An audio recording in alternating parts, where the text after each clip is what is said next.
Hi, we're just going to go through some home strengthening exercises.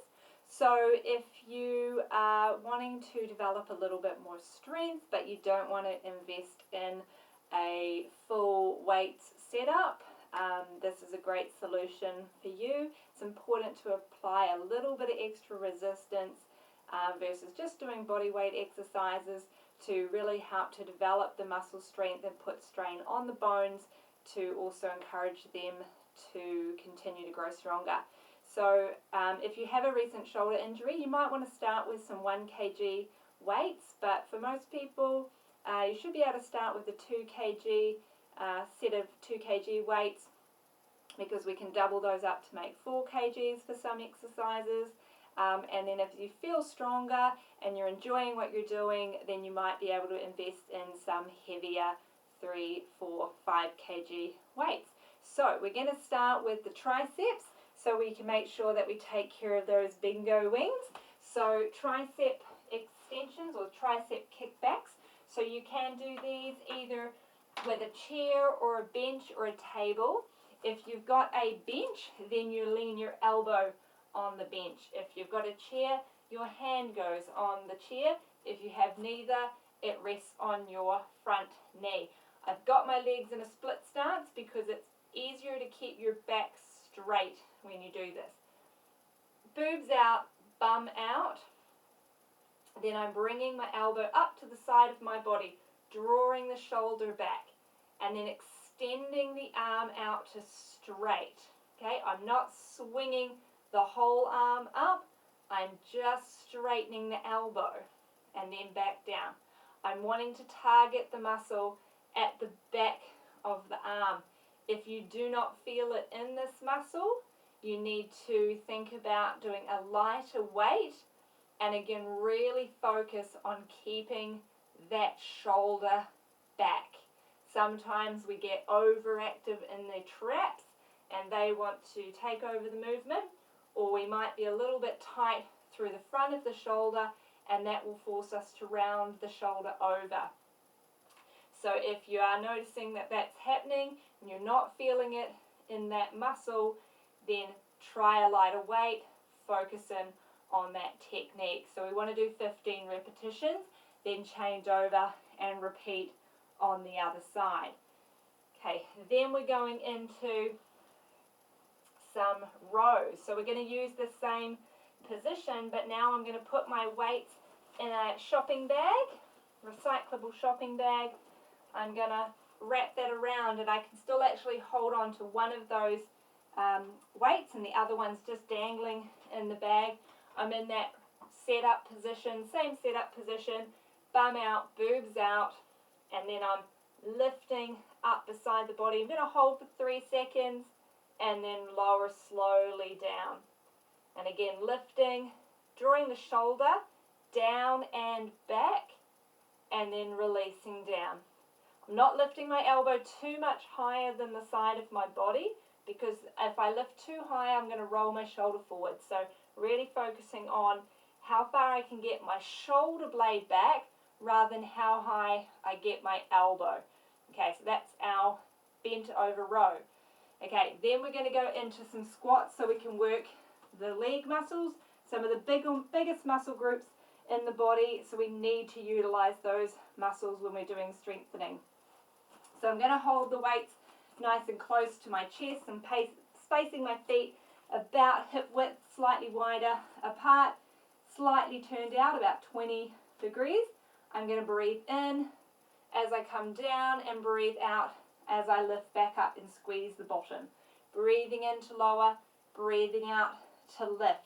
Now if you've got any knee problems, you could try this with a Swiss ball, against the wall behind your back with your feet a little bit further forward, and that puts a little less strain on your knees.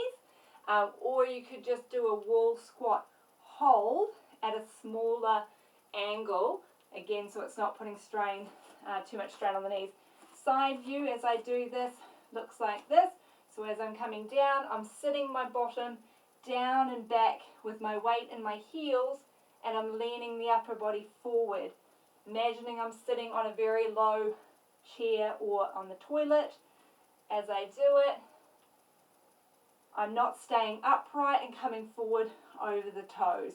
So a good squat technique should be bum out, chest forward and chest high as we're doing it. Alright, so that is our squat. If you did need to do a modification, your wall squat looks like that. So your feet should be probably about 1.5 to 2 foot away from the wall. Again, hip distance, slide down, even if that's only 45 degrees, see if you can hold that for 10, 20, 30 seconds, work your way up as you can and rest and perform. Again, start with 6 repetitions and build up as you can. Right, next one, going into the shoulders again, is going to be some front raises. So I'm going to start the front raises with the weight still together in the bag, and I'll show you with it separate as well. So with our front raises, we want to again space the feet hip width apart so we've got a nice stable base.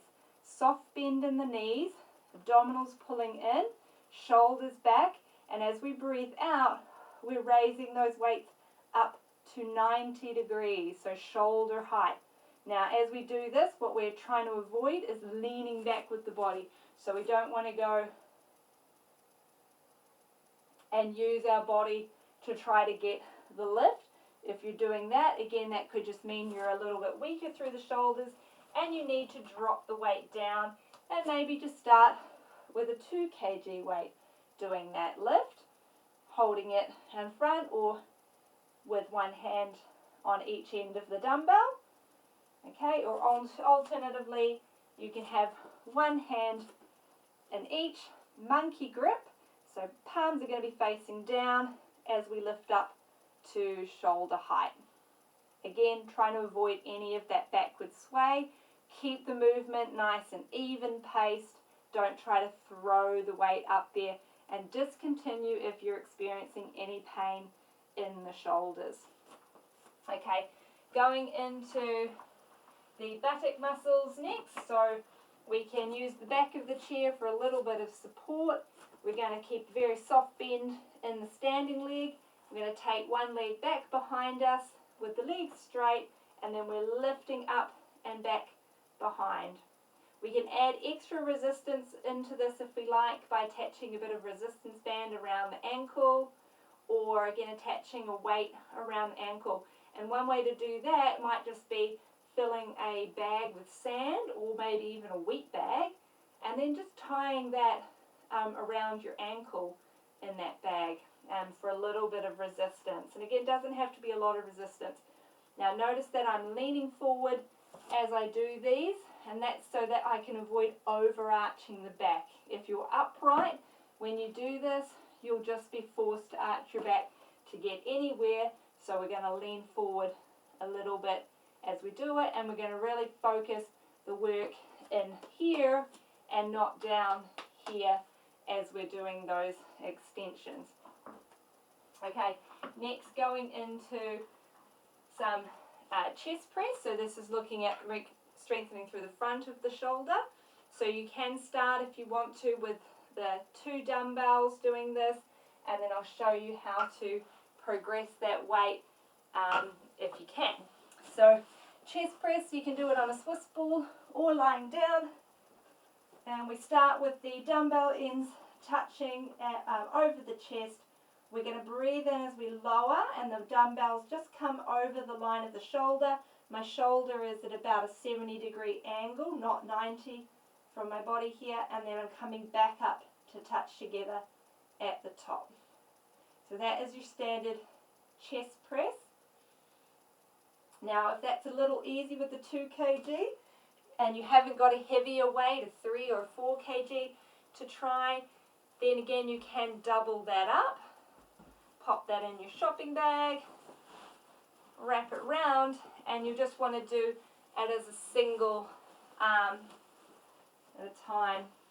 So again, make sure that they're secure, and then from here, again, keep the hips nice and steady, lowering down and pressing up. And again, really focusing on the muscles here at the front of the chest, doing this work.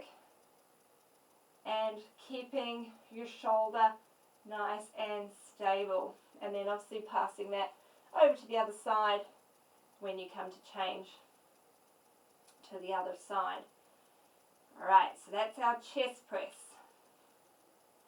Okay, next we're going into some bridges. So you can add some weight by resting those over the hips if you like.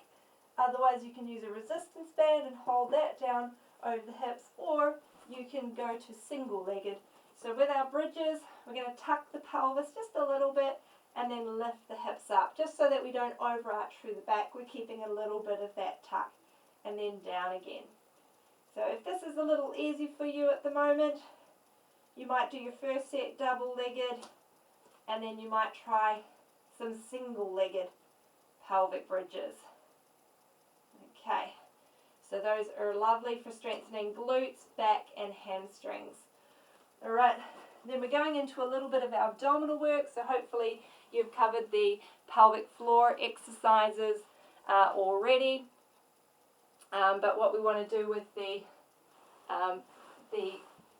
abdominal exercises is just doing some toe taps. So with these, we're going to tighten the stomach. Make sure that we've got a little tiny gap underneath your lower back, not too flat, not too arched, just like the perfect porridge. And then lifting one leg up, second leg to follow, and then we're lowering one foot, tapping the floor, and then back up to tabletop.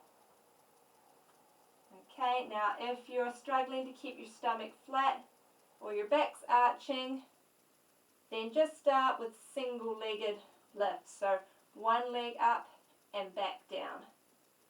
Other leg and back down. Right, now you can continue going with ab exercises a long way. So if you want good progressions on those, then join us for some more of our online Pilates classes or in the clinic. Next, we're just going into some overhead work, which is lying down, so it's getting a little bit safer on the shoulders, and we're going to just look at the lat muscles. So these are the muscles that are running down under the back of the shoulder that help to keep our shoulders down, because they do like to find their way up around the ears. Now when we're activating these muscles, we're also going to start thinking about our abdominal muscles through that process. Now you can either do this with one weight in both hands, or if you're fairly strong through the shoulders, one weight in each hand. And lying down in the back, we have that weight just over the chest. We're thinking again, ribs down, shoulders down. We're going to breathe in. As we breathe out, we're going to bring the weight over the head about 3/4 of the way, again without letting the shoulders shrug. And then take a breath in, and then as you breathe out, draw the shoulders and draw the ribs down. Take a breath in. Breathe out, the arms come up. Take a breath in. Breathe out, shoulders down, ribs down, and really work. Imagine you're actually working against a much heavier resistance than what you actually have in your hands to really activate the core.